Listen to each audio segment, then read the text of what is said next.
We didn't do that. Oh, yeah. We did a lot of the ones that we talked about today, though. It's funny. They came up on the requests. Oh, manifest. The universe, exactly, the universe was like confirming our stuff. So do me a favor when you get a chance, put me on that Spotify. Oh, yeah. So I can work on those. It's not upbeat. It's an upbeat. Hold on! You gotta trim some of the fat.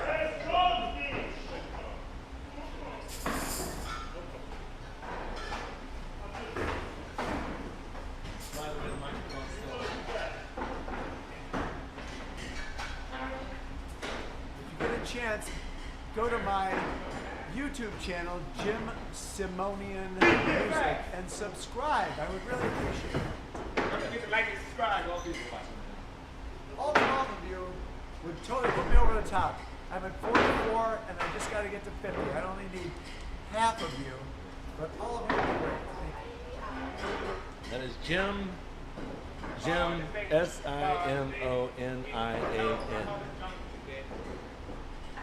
Spelled exactly how it sounds. I gotta come up with a shorter stage. How about Jim Simon? Just Simon? Exactly. Jim Simon. Simon and Wolf. Motherfunko. So when I was living in Cleveland and I was right next to wine companies, I was going to play the wineries, but they didn't pay me. But I don't know if you ever saw, there was a skit on Saturday Night Live in the 90s, and they were called the Cork Stokers.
Trying to clear people out. Nailing it.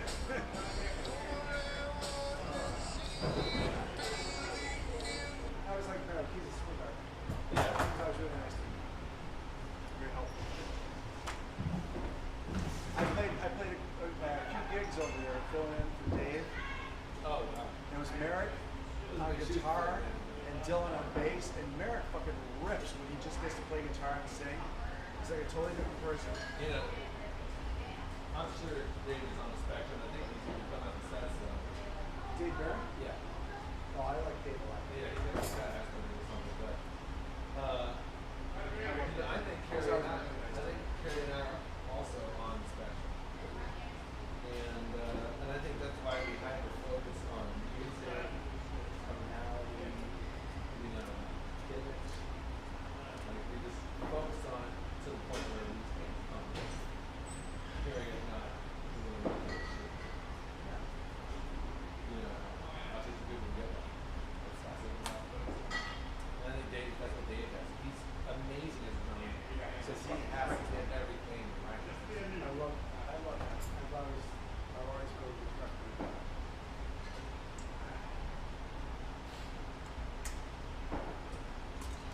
Daniel, I am not coming to Jersey this summer. Carrie and I are just trying to save money, and I still have to book my kidney stone surgery. I'm supposed to have lithotripsy.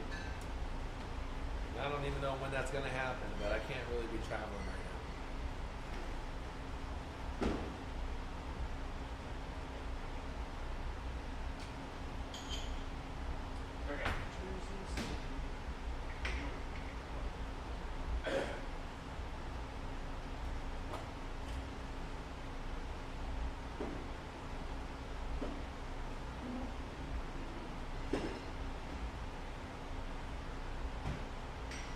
You're drunk, you're still drunk.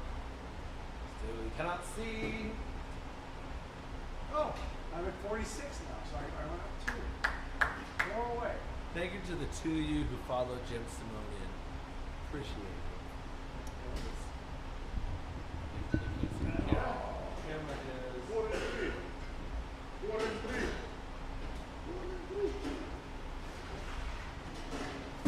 We did it, guys. We got Jim almost at 50.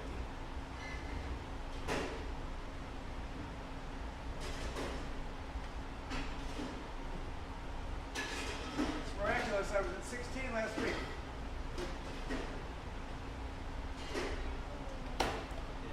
16, 42, 44.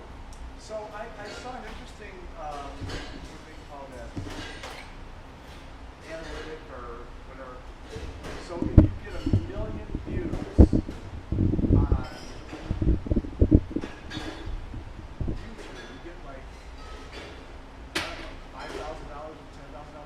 You get 1 million. If you get 1 million views on like Instagram, you get like $10. So Instagram is like worthless, and then like TikTok is kind of in the middle. Yeah. But YouTube's like the highest. If you can get 1 million views with something. Yeah. Well, their pay rate is very dependent. You know.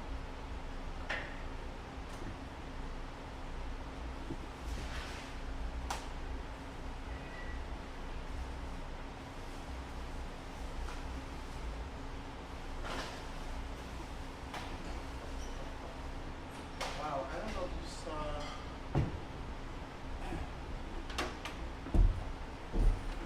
A video came up on YouTube the other night. It was about Tesla, and it was a whole thing about how Elon Musk is a liar. No, he created basically Plug. no an iPad that surpasses the iPad. It's going to come out next year for $179, and seamlessly transitions everything on your iPad onto what's called the Tesla Pi, and it's designed. He's genius enough that he's trying to take over every industry that's currently like a monopoly, like taxi driving and all that shit. So he came up with this thing. So much like cable TV and that, he's not trying to make money off of hardware. And how Apple basically owns all of your stuff. You get rid of your iPad, you lose everything. You still own all of your stuff. It's on this Tesla thing. So it's his own version. And that's coming out next year. That makes sense, right? All those people get all the data. Well, and it also makes sense why he's the only one that has thousands of satellites hovering above the world. So nobody else does. Amazon doesn't. Oh, China's working on it. China's working on it right now. China? China. China. Putting satellites up in the sky. And they're actually putting weaponized satellites so they can go to That's sea not- lines and satellites and take them on the sky. That's the whole reason Space Force is to protect American interest in space. So I sent you an interesting thing about Bitcoin last night. It's this guy that he's an elf guy, but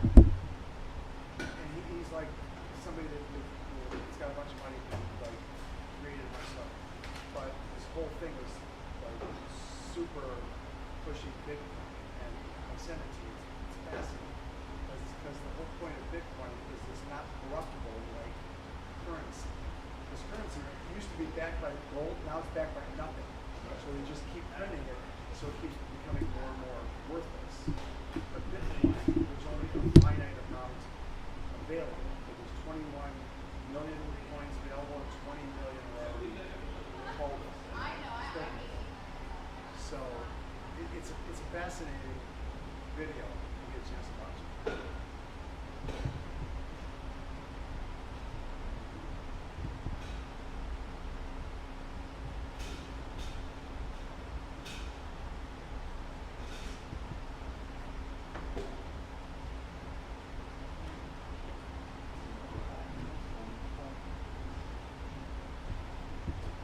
What time are you playing here tomorrow?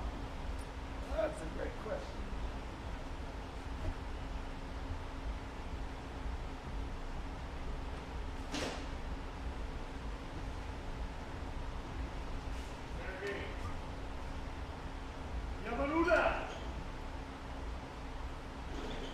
Oh no, I'm off tomorrow.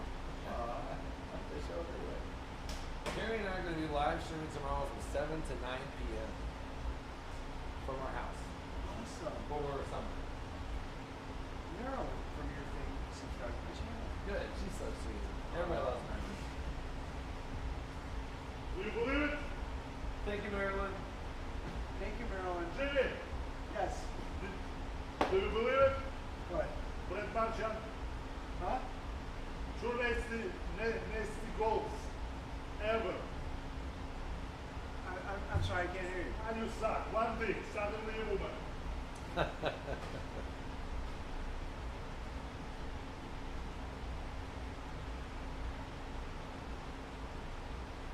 Hey, so I don't know if you know Dave Asprey. He's the guy that created biohacking. He's the guy that created bulletproof coffee, danger coffee. He actually has Asperger's, but he's like a fucking genius, all about mitochondria and everything about health. And he's on this mission to live to be 180 because it's 50% more than whoever has lived the longest. But he's got all these podcasts. Well, you know, they're coming up with a therapy to deal with telomere degradation, which is what causes aging. Every time your cells split, there's a little bit of fraying at the end of the DNA. And they have these, like a shoelace has a little hard bits at the end. Yeah. Those are your telomeres. And after they wear away, it starts eating away the DNA. And DNA is the information it takes for the cell to replicate. So once they get damaged enough, they stop replicating or they become cancer. So the only way to defeat cancer is to keep our telomeres intact. So they create a message that's worked in mice, but it causes tumors in humans.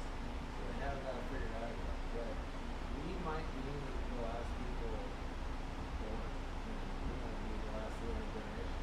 And they're all talking about not just about stopping telomere degradation, but they're also talking about rejuvenating and renewing it using CRISPR. CRISPR is where they take the virus and they re-engineer it so that they can edit genes. They can cure Down syndrome, they can cure all these genetic disorders. And that technology's been around for 5-6 years. But it also could get to the point where we you know, every time we see the race. Yeah. So we could get races to that point where we could have children born with 20/20 vision, incredible muscle capacity, incredible intellect, you know, no diseases. And then it might become like an ethical question. It's like, are you going to have your baby gene edited or not? Because you could be sparing them from all these diseases.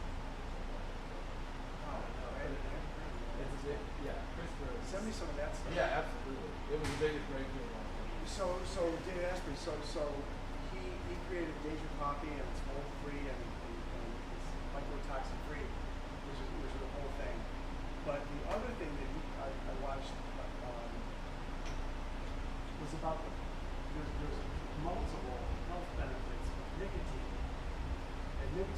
identified as what caused cancer, but not smoking nicotine, but just ingesting nicotine through patches or gum or spray has multiple benefits as far as energy and clarity, and it's supposed to be like a cure for autism, a cure for Alzheimer's disease, and all these other things. Yeah. So if you can have like a patch of like 1 milligram of caffeine, because it's if you have too much of it, then it, you shit your pants and all kinds of stuff. But Heard about that. So I just saw this the other day. I'm like, man, that's fascinating. It's like, did you ever smoke? Yes, Gary and I both Yeah, smoke. and so I don't know if you remember, but like when I used to smoke cigarettes, it's like I used to be like, there's a fucking bell. I memorized so many fucking songs, highly efficient, and then I quit smoking. It's like I can't remember shit as far as remembering songs.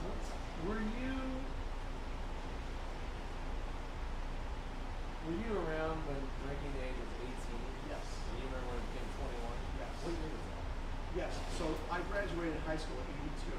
So when I was in high school, I could drink, it was called, in Ohio, it was called 3.2% beer. In high school, because I was 18. And you give it a punch or something. Yes, so you could drink beer in high school at 18. And then the following year, President Reagan had a mandate and said if the state doesn't change the drinking age to 19, that they would no longer fund fixing roads. So they changed it to 19, so then I could still drink at 19. And then they did the same thing the next year and changed it to 21. Okay. So what essentially happened was I went from being a musician in bars, playing Wednesday, Thursday nights, college RD nights to 1,500, 2,000 people, to playing to like 200 people, because you no longer had 18, 19, 20-year-olds that were going out like religiously seeing live music. So it killed the whole thing. And then right after that was Mad, Mothers Against Drinking and Driving. Oh, yeah. So it killed everything. Yeah. Yeah, I mean, I remember when Trump was the one who said that you couldn't smoke until you're 21. Remember that happened 3 years ago? In the first Trump presidency? Yeah, he's the one who passed the order saying raising the age from 18 to 21. I'm so old, Jack, that when I was like coming up, How old were you? when I was coming up smoking,